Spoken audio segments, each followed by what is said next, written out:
Ek onthou hierdie aanhaling teen een van my kollegas se deure. I am lost and have gone to look for myself. If I return before I get back, please ask me to wait.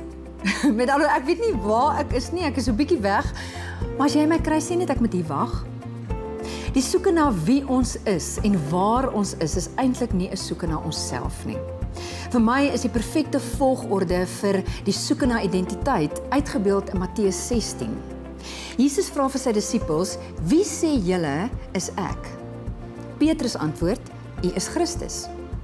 Hy sê, jy is reg. En jy is Petrus, en op hierdie rots gaan ek my kerk bou. So Petrus, omdat jy weet wie ek is, gaan ek vir jou sê wie jy is, en dan sommer ook waarvoor ek jou roep.